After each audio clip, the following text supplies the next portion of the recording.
Turanga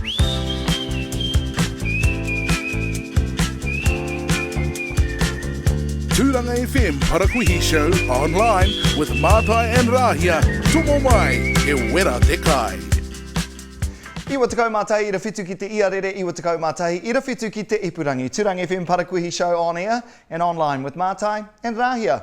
Morena no e hika mā, ko te mā ono o haki hia tēnei, ko pā mai tētahi pūrongo pai mai te kāwanatanga. E ai ki te premier kia Jacinda Ardern, ka nuku te taira whiti mai te whiro ki te arani hei te toru te kau o tēnei marama. He rongo pai tēnā ki oku taringa. Haunga atu i te tai tokerau, ka panoni hoki ngā rohe katoa i te whiro, mai te whiro, ki te arani hei tawara. It's great news for Tāmaki Makaurau who have been toiling in Alert Level 4, Alert Level 3 and the red light for a very long time, just like my dress.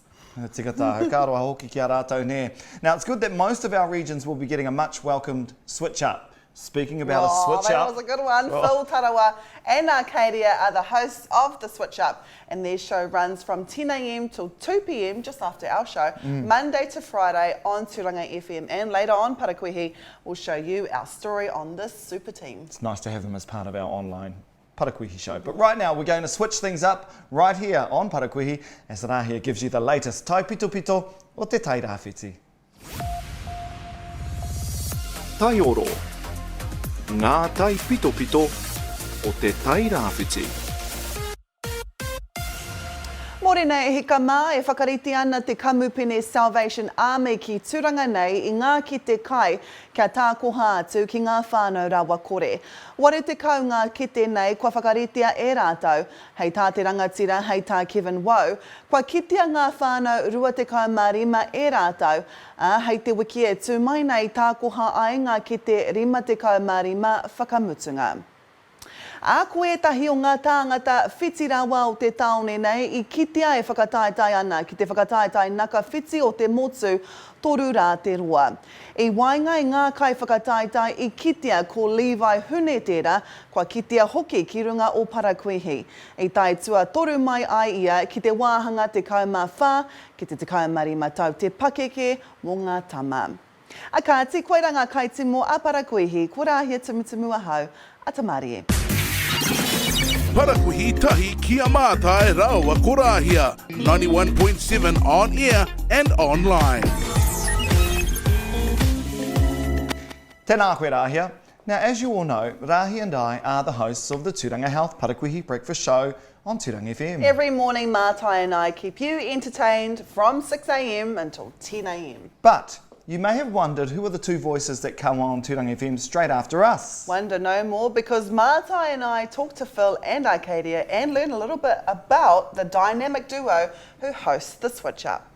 Ka te hoama mai I te pepuere I tēnei tau nei, kua pakari haere te hōtaka kia nei called the Switch Up! Switch Up! I runga I ngā iarere o Turanga. The real-life relationship between on-air announcers Phil Tarawa and his fiancée Arcadia Whale Edmonds can be heard through the airwaves, and their real-life chemistry resonates with listeners across the motu. They also have a beautiful son, Kaharo, and a baby on the way. So let's catch up with the charismatic couple on the Switch Up! Switch Up! Phil Surf and Arcadia. Tēnā korua. Tēnā korua. This is a bit of a switch up for us. We're normally in those seats. What's it been like on the Switch Up, Phil? Well, the switch up, we started in February 8th. It's been a hell of a ride, you know. I love that you share so many personal details about your guys' relationship, because it just goes to show you know how real you are. Yeah, and that's what we are all about here on Turanga FM. Yeah, just like Phil said, it's been a hell of a ride, and I've, with the support and stuff around me, we've been able to just smash it together. And just like you guys mentioned earlier as well, we just are who we are, and we make it work, and people think it's entertaining. As Rahia says, you do share a few personal things. What's been one that you've gone, oh, should I have said that or not? For me, I always like to push that boundary for our listeners out there. And we want to get good feedback to see that people are asking, how do you guys get away with that? As much as they tell us, oh, you guys are a bit inappropriate, it gets a bit cringy, they also, the other hand of that is that they crack up laughing, they're entertained. And that's what we really want at the end of the day, is we want to make sure that we engage with our whānau out there. So the Jaja Conversational Bowl is, we put questions into it, and we draw some questions up. Not hot tags. How do you keep cool? Oh, well, you know, we try and take things from what's currently happening in It's our life. warm, mate. It's getting mucky. Yes. It's like nasty. Yeah. Especially when you've got two big bodies and a hot water Little hot bottle water as a bottle. child. Oh, yes. And we're trying to sleep at night, so the fan's There's just no aircon. not cutting it, not down our end of the house. Nah, same. And our windows can only do so much, like let bugs in. So you know you gotta find strategies, and you know a lot of our whānau out there have come up with some cool strategies. What are some of them? So a polystyrene box, ice in it, and then they put one, you know, like at one end they've got a hole, and at the other end there's an input hole, and then at the other end they've got an exit hole, and they put the fan there, and it so it blows I've through. seen that. Yeah. Wow. If you don't That's have aircon. Yeah. And the hashtag Hori Hacks was, what was hashtag on it? And I guess it's like what Rahia and I say. It's like, it's not work. E hara tēnei te mahi. Yeah.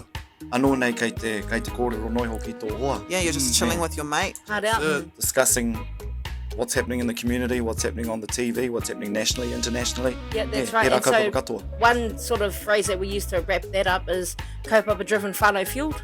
And that's what we're all about. And that's exactly what shows and showcases on our shows, not only on our show, but right across Turanga FM.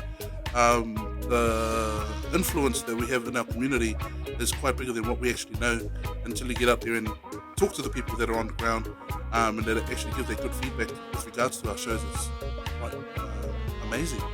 Rānui te mihi atu ki a kōrua. I whai wāhi mai ki tā māua o te rā ki tā tātou nei kaupapa, a Parakuihi online show. Always awesome to have you guys walk in the studio as we're walking out. You know, you've got the vibes, you've got the sounds, you've got the personality. So, no mātou te whiwhi I konei, a kei konei kōrua e mahi ana. Yep. So may the good work continue. Yay, and the switch up comes to you live on Turanga FM from 10 a.m. to 2 p.m. But, you know, come in on at 6 a.m. to 2 p.m. That's when 6 a.m. 10 a.m. That's right, yeah. Yeah, and then stay on.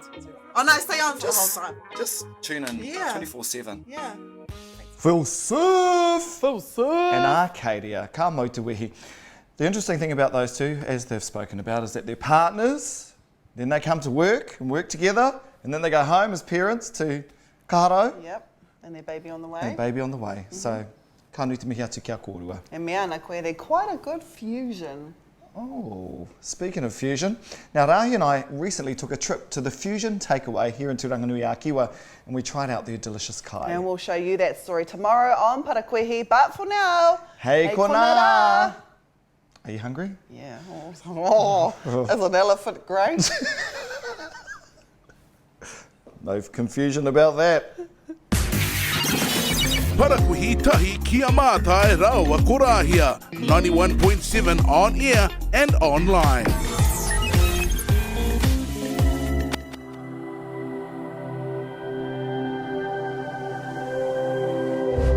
Ko te reo